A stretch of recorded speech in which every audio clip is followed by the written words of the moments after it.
ભાઈ street style ચાટનું નામ પડતા તો દરેકના મોઢામાં પાણી આવી જ જાય, અને તેમાં પણ એકદમ જ ચટપટી ચાટ જે બસ મિનિટોમાં તૈયાર થઈ જાય એવી હોય તો આ ચાટમાં તો બટેટાને બાફવાની પણ જરૂર નથી. અને જો અચાનકથી કોઈ મહેમાન આવે કે તમારા ઘરે કોઈ પાર્ટી ગેધરિંગ હોય તો આ ચાટ બનાવશો ને તો કંઈક યુનિક અને અલગ લાગશે. તો ચલો રેસીપી શરૂ કરીએ. તો સૌથી પહેલાં ચાટ બનાવવા માટે અહીંયા મેં 6 નંગ જેટલા કાચા બટેટા લઈ લીધા છે. આ મીડિયમ સાઇઝના બટેટા છે, તેને ધોઈ લીધા છે. તો હવે તમારે જેટલા પ્રમાણમાં ચાટ તૈયાર કરવી હોય તે પ્રમાણે તમે બટેટા લઈ શકો છો. આજે જે આ ચાટ માટે બધી વસ્તુઓ લઈ રહ્યા છીએ તેમાંથી લગભગ 7થી 8 જેટલી મીડિયમ સાઇઝની ચાટની પ્લેટ્સ તૈયાર થશે, કેમ કે આપણે બટેટા સિવાય પણ બીજી વસ્તુઓ આમાં ઉમેરવાની છે. તો સૌથી પહેલાં તો આપણે આ રીતે બટેટાની છાલને કાઢી લઈશું. અને શું હજી સુધી તમે પિંક બુંદી ચાટની રેસીપી ચેક કરી કે નહીં, તો તે પણ જરૂરથી કરજો.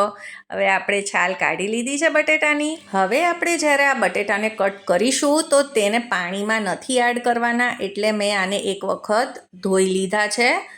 હવે આના આપણે મીડિયમ સાઇઝના પીસ કટ કરવાના છે, બહુ મોટા પણ નહીં ને એકદમ ઝીણા પણ નહીં. હવે એવું નથી કે આના મોટા પીસીસ ન રાખી શકાય, પણ ખાલી એનો કુકિંગ ટાઈમ વધી જશે, એટલે જ આપણે આના આ રીતે મીડિયમ સાઇઝના પીસ રાખવાના છે. તો આ રીતે આપણે બધા જ બટેટાને કટ કરી લઈશું. તો હવે આ બધા જ બટેટા કટ થઈ ગયા છે. અને હવે આપણે આગળની પ્રોસેસ જોઈ લઈએ. તો અહીંયા આપણે તેલ મૂકી દેવાનું છે ગરમ કરવા આ રીતે કડાઈમાં, કેમ કે આપણે બટાકાને ફ્રાય કરવાના છીએ. તો એકસાથે હું આટલા પ્રમાણના બટેટા અત્યારે આમાં ઉમેરી રહી છું. તેલ સરસ ગરમ હોવું જોઈએ અને પછી આપણે આ બટેટાને મીડિયમ ફ્લેમ ઉપર તળવાના છે.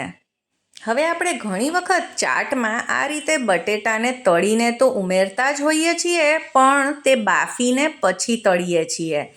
તેના લીધે શું થાય છે કે બટેટામાં વધારે પ્રમાણમાં તેલ એ શોષી લે છે.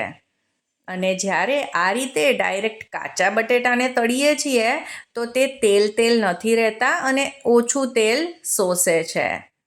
અને પાછું જે ઉપર સરસ ક્રિસ્પી લેયર આવે છે ને એનો તો સ્વાદ જ ખૂબ જ સરસ આવશે કોઈ પણ ચાટમાં. તો એક વખત તમે આ રીતે ચાટ જરૂરથી બનાવજો.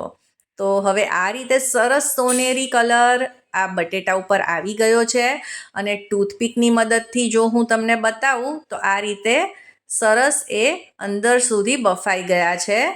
તો આવી રીતે તમે બટેટાને ચેક કરીને પછી કાઢી લેવા.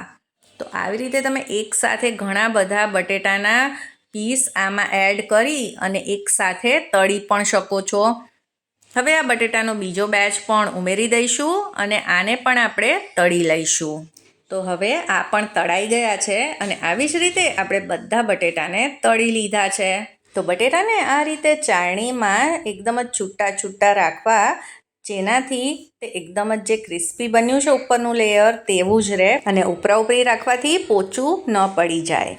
હવે અહીંયા 1.5 કપ જેટલા બાફેલા કાળા ચણા લીધા છે. ચણાને 5-6 કલાક ગરમ પાણીમાં પલાળી અને પછી તેને બાફી લીધા છે થોડુંક મીઠું ઉમેરીને. તો આ રીતે એકદમ જ સોફ્ટ ચણા બાફવાના છે. થોડાક પણ કડક ન હોવા જોઈએ, નહીંતર પછી ચાટમાં આ ખાવામાં મજા નહીં આવે જો ચણા દબાતા હશે તો. હવે ચણાને એકદમ જ સરસ ટેસ્ટી બનાવવા આપણે 2 ચમચી જેટલું તેલ મૂકીશું. પેનમાં અડધી ચમચી જેટલું જીરું એડ કરીશું. જીરુંને સંતળાવા દઈશું, એટલે કે વઘારાવા દઈશું, અને પછી તેમાં આ જે ચણા છે તેને એડ કરી દઈશું. થોડીક વાર આપણે આ ચણાને સાંતળી લેવાના છે અને પછી જ આપણે બીજા મસાલા કે કંઈ પણ આમાં એડ કરીશું. આનાથી ચણાનો સ્વાદ ખૂબ જ સરસ આવશે. હવે આ ચાટમાં તમે કાબુલી ચણાનો પણ યુઝ કરી શકો છો, અથવા તો ફણગાવેલા મગ હોય તે પણ આમાં સરસ લાગે છે. તો આ ચણાને 2 થી 3 મિનિટ સાંતળી લઈશું અને પછી આમાં એડ કરીશું અડધી ચમચી ચાટ મસાલો, 1/4 ચમચી સંચળ પાવડર અને અડધી ચમચી જેટલું મેં અહીંયા પાણીપુરીનો જે મસાલો હોય તે ઉમેર્યો છે. આ ન હોય તો તેને તમે સ્કીપ પણ કરી શકો છો. આપણે મીઠું બાફવામાં થોડુંક એડ કરેલું છે એટલે હવે અત્યારે મીઠું હું નથી ઉમેરતી. હવે અડધી ચમચી જેટલો ગરમ મસાલો પણ એડ કર્યો છે અને હવે બધી જ વસ્તુઓને આપણે મિક્સ કરીને 1 મિનિટ માટે કૂક કરી લઈએ, જ્યાં સુધી બધા જ મસાલા સરસ રીતે આમાં ભળી નથી જતા. તો હવે આપણા આ ચણા તૈયાર થઈ ગયા છે. તો હવે આપણે ગેસની ફ્લેમ બંધ કરી દઈશું અને આ ચણાને બીજા કોઈ વાસણમાં કાઢીને ઠંડા કરી લઈશું. તો ચાટ માટેની બીજી તૈયારીઓમાં 1 કપ દહીં લઈ લઈશું.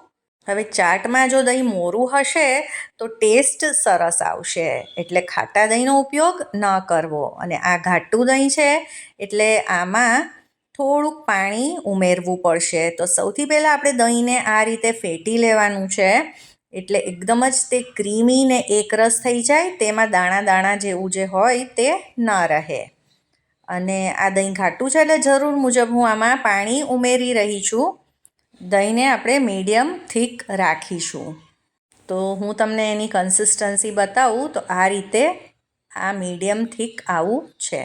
બહુ પાતળું દહીં પણ આમાં સારું નથી લાગતું. હવે દહીંમાં પણ ફ્લેવર્સ આપવા માટે અડધી ચમચી ચાટ મસાલો, અડધી ચમચી સંચળ પાવડર, 1 ચમચી દળેલી ખાંડ નાખવી ઓપ્શનલ છે. આ બધી જ વસ્તુ ઉમેરીને ફરીથી આપણે મિક્સ કરી લઈશું. તો આપણું આ ચાટ માટેનું એકદમ જ ટેસ્ટી દહીં તૈયાર થઈ ગયું છે. હવે આને આપણે એક બાજુ રાખી દઈએ અને હવે આ જે બટેટા આપણે ફ્રાય કરીને રાખેલા તેમાં પણ થોડા મસાલા કરી લઈએ. તો આમાં પણ થોડુંક મીઠું ઉમેર્યું છે, અડધી ચમચી ચાટ મસાલો. હવે અહીંયા મેં આખા ધાણા, જીરું અને મરીને અધકચરા વાટી લીધા છે. તે પણ આપણે 1 થી 1.5 ચમચી જેટલું આમાં એડ કરીશું. આનો ટેસ્ટ આ ચાટમાં ખૂબ જ સરસ આવે છે. આને જરૂરથી ઉમેરજો. અને હવે આ બધી જ વસ્તુઓને મિક્સ કરી લઈએ. તો હવે ચાટ માટેની બધી વસ્તુઓ તૈયાર છે અને દરેક ચાટમાં આંબલીની ચટણી, ધાણાની લીલી ચટણી અને ડુંગળી, ટમેટાં, દાડમ એ બધું તો હોય જ. તો એ બધી જ વસ્તુ તૈયાર કરી લીધી છે. તો હવે જે પ્લેટમાં આપણે ચાટ તૈયાર કરવી હોય તેમાં આપણે થોડાક જે આ બટેટા છે તળેલા તે ઉમેરી દઈશું. સાથે જ બાફેલા ચણા પણ 1 ચમચા જેટલા એડ કર્યા છે. હવે આ બંનેનું પ્રમાણ તમારા ટેસ્ટ પ્રમાણે વધારે કે ઓછું રાખી શકો છો. હવે ઉપરથી આ દહીંને ઉમેરી દઈશું. તો અહીંયા હું 1 ચમચા જેટલું દહીં એડ કરી રહી છું.